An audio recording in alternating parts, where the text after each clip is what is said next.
Se eu disser que a crise atual de desinformação, tipo, os influenciadores que vendem opiniões por engajamento e essa manipulação em massa pelos algoritmos, Uhum. tudo isso foi previsto e combatido há mais de 2000 anos.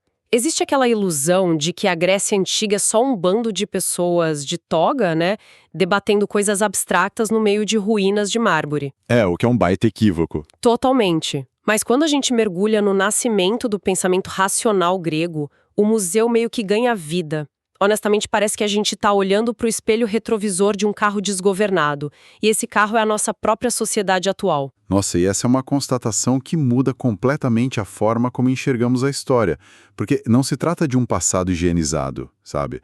O que nós temos em mãos hoje, a partir dos nossos materiais de estudo, é o registro de uma transição brutal. Uma mudança de paradigma, né? Exato. A humanidade estava saindo de uma era onde a força física ditava as regras para um momento em que a palavra se tornou a principal arma de poder. E entender como eles lidaram com essa nova arma é crucial para entendermos a nossa própria comunicação hoje. Certo, vamos desempacotar isso então. A nossa investigação de hoje é focada no choque histórico monumental entre duas grandes forças em Atenas. Os sofistas e os filósofos. Isso. A missão aqui é entender como essa treta milenar moldou a política, a ética e o próprio conceito de verdade. Porque a premissa é fascinante. A partir do momento em que a democracia ateniense ganha forma, quem domina a retórica domina a cidade. Com certeza, é a arte de convencer. Isso cria uma ponte imediata com quem nos escuta. Vivemos na era da informação, mergulhados em redes sociais, mas será que estamos usando a palavra para buscar uma verdade que beneficie a todos, ou estamos só treinando para vencer discussões e impor interesses particulares? Para responder a isso, a gente precisa primeiro entender quem dominava essa arena. De um lado desse campo de batalha intelectual, nós temos os sofistas. Eles eram pensadores brilhantes, mestres absolutos da oratória. Os grandes palestrantes da época. Exatamente. Mas eles tinham uma característica que mudava todo o jogo. Eles cobravam por seus ensinamentos.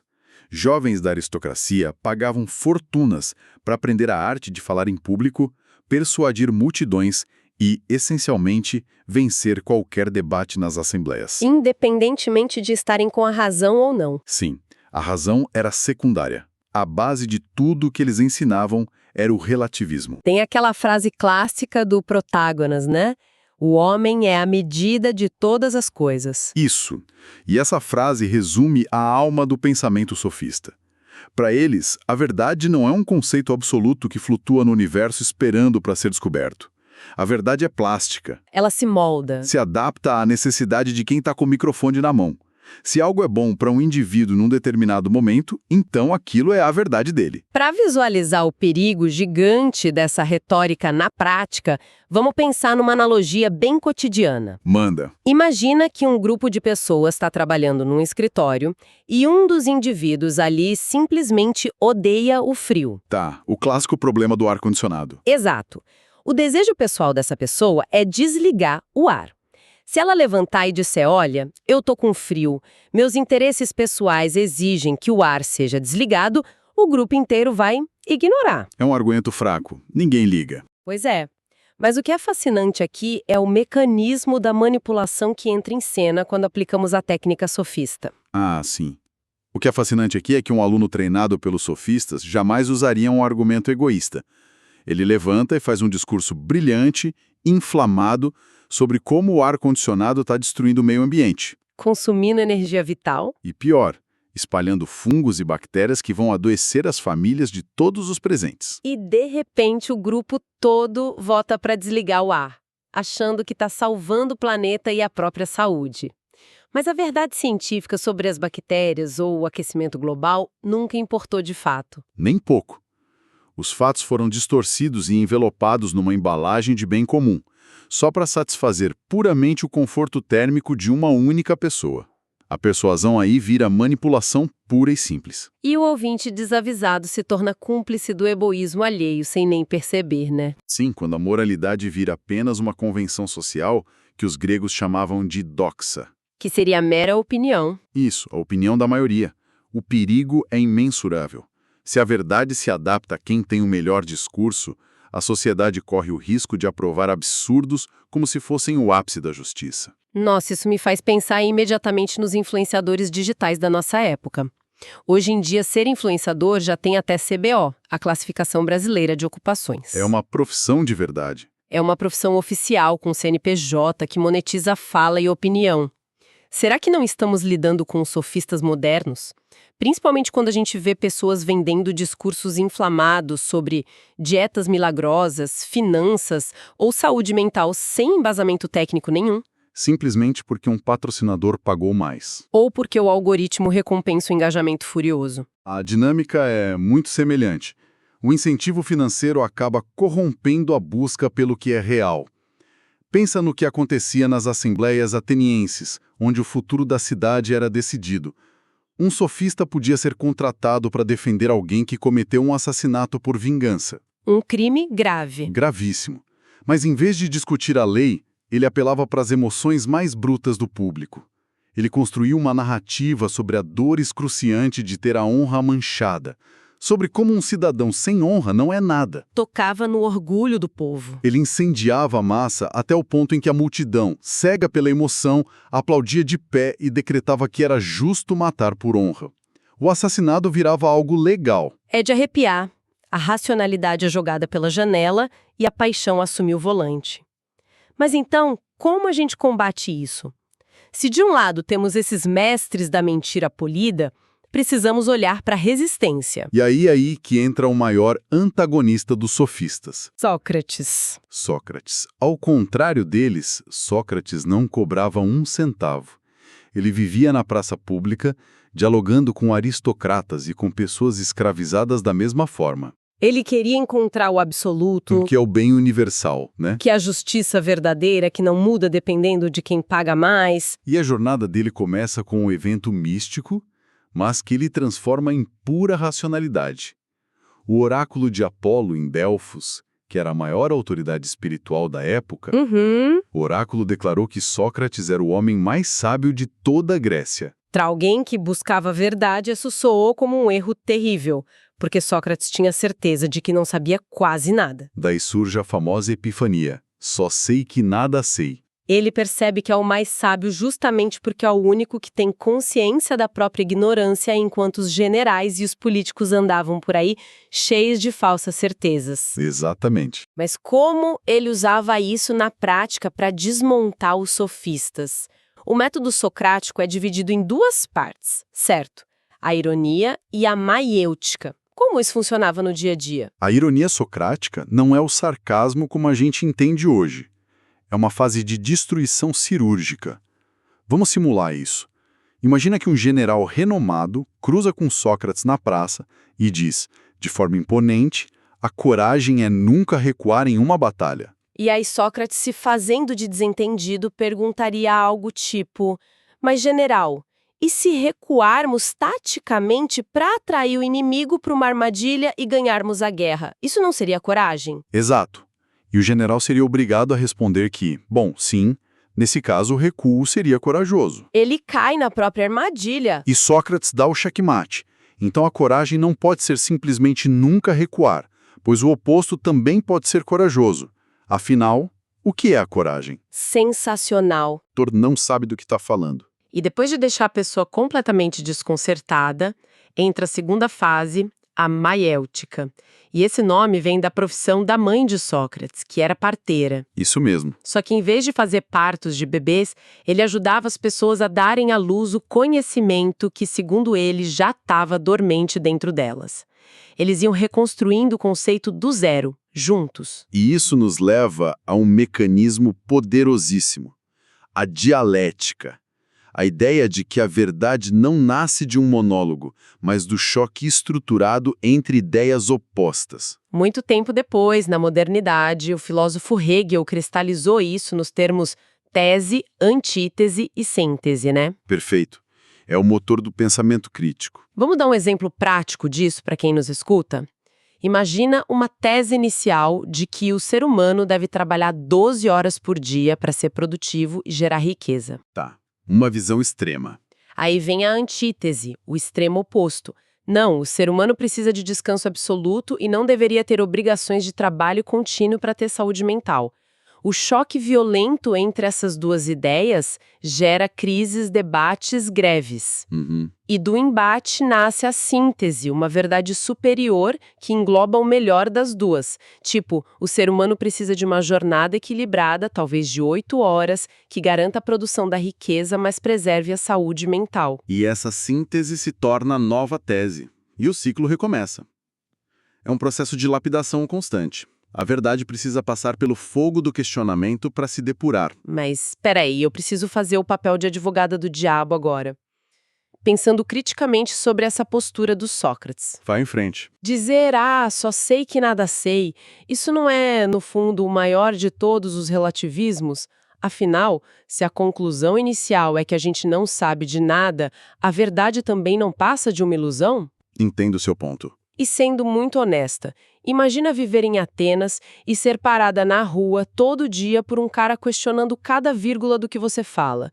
Ele não seria o equivalente àquela pessoa insuportável na internet hoje que exige link em formato ABNT, estudo revisado por pares e definição etimológica para absolutamente qualquer meme inocente que alguém posta no grupo da família? Olha, o desgaste social que ele causava era real. A sua observação é muito afiada. Mas a grande diferença é o propósito da coisa.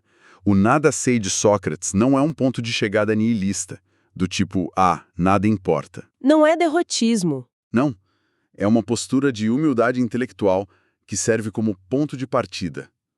Ele destrói a certeza fácil para exigir que a verdade seja conquistada com um rigor absoluto. Então a dúvida é uma ferramenta de construção, não de demolição permanente. Isso mesmo. Séculos depois, René Descartes levou essa mecânica da dúvida ao seu limite absoluto. Ele decidiu duvidar de literalmente tudo. Questionou se os sentidos o enganavam, se estava acordado ou sonhando, se sequer existia. Aquela crise existencial máxima. Foi ao raspar o fundo do poço da dúvida que ele encontrou uma rocha sólida. Se eu duvido, eu penso. Se eu penso, eu existo. Penso, logo existo. A dúvida metódica é o que nos salva da manipulação. O problema é que, na Atenas antiga, forçar a sociedade a sair do transe de suas opiniões confortáveis custou muito caro. Custou a vida dele. É o trágico fim de Sócrates. Ele expôs tanto a hipocrisia, a ignorância dos poderosos e a demagogia que sustentava a cidade, que o próprio sistema democrático que ele tentava curar o condenou à morte. A massa votou para que ele bebesse cicuta. Um veneno letal. É inevitável pensar em paralelos históricos aqui. A multidão preferiu eliminar o homem que exigia a reflexão a abrir mão de suas conveniências. Muito parecido com a dinâmica da condenação de Jesus, onde a massa inflamada escolhe soltar o criminoso e crucificar o justo. O irracionalismo venceu a racionalidade pelo voto popular. E essa execução pública não foi apenas uma tragédia pessoal. Foi a faísca que implodiu a fé de toda uma geração de pensadores, principalmente a fé de seu aluno mais brilhante, Platão. Nossa, verdade. Imagina ser o Platão. Observar o homem mais íntegro que você conhece ser assassinado de forma legal pelas regras da democracia. A conclusão causal é imediata. O sistema democrático está fundamentalmente quebrado e é incapaz de promover a justiça. O trauma gerou uma rejeição visceral. Platão passou a ver a massa popular, o que eles chamavam de demos, como uma entidade guiada puramente por desejos de curto prazo. Presas fáceis para os truques emocionais dos sofistas. Com certeza. E para explicar o quão irracional era deixar o povo governar o Estado, Platão criou a alegoria do navio. Que é uma das metáforas políticas mais poderosas já escritas. Sem dúvida. Imagina que o Estado é um grande navio em alto mar. A tripulação, que representa o povo e os políticos demagogos, é barulhenta, desorganizada e não faz a menor ideia de como navegar. Uma bagunça. Mas eles passam o tempo todo brigando entre si para decidir quem vai segurar o leme. Eles chegam ao ponto de embriagar o capitão do navio para tomar o poder à força. Enquanto isso, no canto do convex, existe o verdadeiro piloto. Um cara que passou a vida estudando os ventos, as constelações, as correntes marítimas e a navegação astronômica. Esse é o filósofo. O único que sabe o que está fazendo. Mas a tripulação olha para ele e diz: nossa, esse cara que fica olhando para as estrelas é um inútil. O resultado: o navio fica eternamente à deriva. O que Platão demonstra com essa mecânica é o choque direto entre a doxa e a episteme. Explica isso melhor pra gente. A tripulação governa baseada na opinião e na força bruta, que é a doxa, enquanto o piloto governa baseado no conhecimento verdadeiro e técnico, a episteme. Para Platão, a tragédia de Atenas não seria resolvida aprovando uma leizinha nova aqui ou fazendo uma emenda constitucional ali. Remendos não adiantam. Era preciso redesenhar o Estado do zero. No diálogo Górgias, ele chega a afirmar que o verdadeiro político é justamente aquele que se recusa a participar das assembleias populares e foca em ordenar a alma das pessoas. Aqui é onde fica realmente interessante. Vamos pensar na lógica de Platão, trazendo para o nosso mundo de hoje. Vamos lá. Deixar a massa decidir os rumos técnicos e complexos de um Estado seria tão absurdo quanto pegar um grupo de pessoas leigas como qualquer um de nós, sem nenhuma formação em pedagogia ou neurociência, e colocar numa sala para redigir do zero as diretrizes do Ministério da Educação para creches. O resultado seria catastrófico. O conhecimento técnico importa. Não dá para votar se a Terra é redonda ou plana. Ou é ou não é. Essa constatação marca o nascimento da filosofia política e do conceito de tecnocracia. A ideia de que o governo deve ser exercido por especialistas. A solução definitiva de Platão é que a cidade só deixará de sofrer quando for governada pelos filósofos reis. A elite intelectual. Indivíduos que passaram décadas em treinamento intelectual rigoroso, aprendendo a domar suas paixões para tomar decisões universais, racionais e absolutamente imparciais. Mas a teoria sempre esbarra no caos da prática, né? Como convencer milhares de pessoas de que elas não devem opinar e que apenas uma elite intelectual deve dar as cartas. É o grande desafio. Para resolver isso, Platão desenha, em sua obra magna A República, uma sociedade utópica que traz algumas das propostas mais controversas de toda a história humana. E ele começa usando um truque, uma nobre mentira. Sim, a famosa teoria dos metais. Para manter a coesão social e a harmonia psíquica da cidade, Platão propõe que o Estado dissemine um mito fundador. A história de que todos os cidadãos nasceram da mesma terra, são irmãos, mas os deuses misturaram retais diferentes em suas almas durante o nascimento. Determinando o lugar de cada um na pirâmide social. Exatamente. Na base dessa pirâmide, temos as almas de bronze ou ferro. São os produtores. Os agricultores, os ferreiros, os comerciantes. A alma deles é dominada pelos apetites e desejos corporais. A virtude que eles precisam cultivar é a temperança, que, trocando em miúdos, é a aceitação pacífica de que o papel deles é produzir e obedecer. Perfeito. No meio da pirâmide, as almas de prata, os guardiões ou os guerreiros. Eles são guiados pela parte irascível da alma, o ímpeto, a emoção. A função deles é defender a cidade e manter a ordem, né? E a sua virtude essencial é a coragem. Só que tem um detalhe crucial sobre a mecânica dessa classe. Platão proíbe que eles tenham propriedade privada. Nada de terras, joias ou acúmulo de riqueza. Para garantir que o dever de proteger a cidade nunca seja corrompido pela ganância. Exato. E, no topo, as almas de ouro, os governantes, guiados puramente pela parte racional da alma, cuja virtude é a sabedoria suprema. Tudo isso parece muito organizado no papel, mas para sustentar essa engrenagem, Platão vai a extremos absurdos. Primeira polêmica: censura pesada da arte. Poetas e artistas seriam expulsos ou rigidamente controlados. O que choca muita gente. Por quê? Porque a arte acessa as nossas emoções. Uma peça de teatro triste nos faz chorar, uma música empolgante nos faz querer marchar. E Platão acreditava que atiçar as paixões desviava a mente da razão fria e calculista necessária para a justiça. E a segunda polêmica vai ainda mais fundo na tentativa de anular as paixões. Platão propõe a abolição absoluta da família nuclear tradicional para as classes dos guardiões e governantes. Cara, isso é loucura. O plano dele era que assim que um bebê nascesse dessas classes superiores, ele seria imediatamente retirado da mãe biológica Imediatamente. e entregue para ser criado de forma comunitária pelo Estado. Os pais nunca saberiam quem são seus filhos e as crianças não saberiam quem são seus pais biológicos. Eu preciso levantar uma barreira ética enorme aqui. Natural. Nós não estamos falando de um sistema extremamente violento, criar uma raça superior de ouro, oprimir quem é de bronze dizendo que foi vontade divina e arrancar recém-nascidos dos braços de suas mães.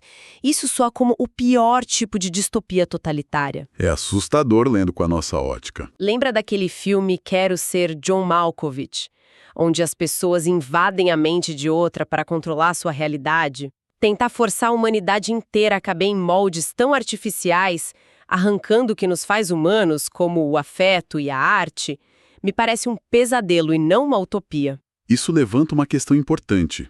E o desconforto que sentimos ao analisar a República é totalmente intencional. Soa violento e opressivo. Mas a gente precisa entender a engrenagem lógica de Platão. O porquê dessa frieza toda? Qual seria a justificativa? Pensa bem, o que destrói as sociedades? A corrupção. E qual é a raiz da corrupção na política? O nepotismo, o favoritismo. O desejo irracional de proteger os nossos em detrimento dos outros. Ah, entendi. Se um líder político tem um filho, a tendência natural é que ele roube recursos públicos ou crie leis injustas para enriquecer esse filho. É a clássica história do político que desvia a verba da merenda escolar para comprar um apartamento no nome da família. Exatamente. A mecânica da abolição da família em Platão é uma tentativa desesperada de eliminar o meu e o seu. Se o governante não faz a menor ideia de qual daquelas 100 crianças na praça carrega o seu sangue, a única maneira dele garantir que o seu filho seja bem tratado é governando de forma justa para todas as crianças da cidade. O afeto privado é sacrificado no altar do bem comum absoluto. É um altruísmo forçado pela biologia anônima. E sobre a violência de separar bebês, é muito útil a gente trazer o historiador Felipe Ariès para o debate. Ele demonstra que a nossa visão de amor materno romântico e da família nuclear vivendo sobre o mesmo teto é uma invenção bem recente. Sério? Sim. Na Europa do século XIX, era prática comum e aceita que as famílias burguesas despachassem seus recém-nascidos para amas de leite no campo. As crianças só viam os pais biológicos quando já sabiam falar e andar. É verdade. E no Brasil imperial, a ideia de que a mãe deveria carregar o bebê junto ao corpo com muito contato físico causava estranheza nas elites de origem europeia, que viam isso como um costume exclusivo das culturas indígenas e africanas. Ou seja, as certezas absolutas que temos sobre o que é uma família natural ou como o afeto deve funcionar mudam radicalmente com o tempo e a geografia. Para Platão, redesenhar o comportamento humano era uma equação matemática, né? A única forma lógica de garantir que a massa nunca mais assassinasse outro Sócrates. Exato. Então, o que tudo isso significa para a gente? Começamos a nossa investigação tentando desempacotar uma treta numa praça na Grécia Antiga. E fomos longe. E, de repente, a gente está questionando as raízes de como nossa sociedade opera hoje. O embate épico não ficou no passado. De um lado, a manipulação das paixões e a verdade fabricada ao gosto do cliente, a escola dos sofistas. E do outro? Do outro, o sacrifício pessoal e a busca rigorosa, muitas vezes desconfortável, pela verdade universal e pelo bem comum, representada por Sócrates e Platão. A constatação que fica é que essa não é uma história sobre atenienses. É a matriz de como consumimos informações hoje. É a forma como debatemos, como caímos em fake news e como escolhemos nossos líderes. E isso nos deixa com um pensamento intrigante para levar adiante. Nós vivemos na era dourada dos algoritmos de recomendação. E as métricas mostram claramente. Esses sistemas não foram desenhados para promover a dialética. Nem para buscar episteme platônica. Eles lucram recompensando quem gera indignação, quem inflama a tribo e quem apela para a doxa mais superficial possível. A pergunta inescapável é, se a realidade de hoje é definida pelo engajamento das massas, será que a nossa era não assinalou a vitória tecnológica e definitiva dos sofistas? Essa é pesada. E pior, Se Sócrates reencarnasse hoje no meio da internet usando a ironia para implodir as certezas da nossa bolha, ele sobreviveria ao tribunal do cancelamento digital ou nós seríamos os primeiros a oferecer a cicuta virtual para calá-lo? O espelho retrovisor nunca refletiu imagens tão nítidas e assustadoras. Eu fico realmente impressionada. Agradeço a toda a nossa audiência pela companhia nessa análise aprofundada, tão densa e necessária. Foi um mergulho e tanto. O desafio agora é olhar para dentro e questionar constantemente de quais metais são feitas as nossas convicções. Estamos buscando a sabedoria ou apenas defendendo o conforto das nossas opiniões? Fiquem questionando. Até lá!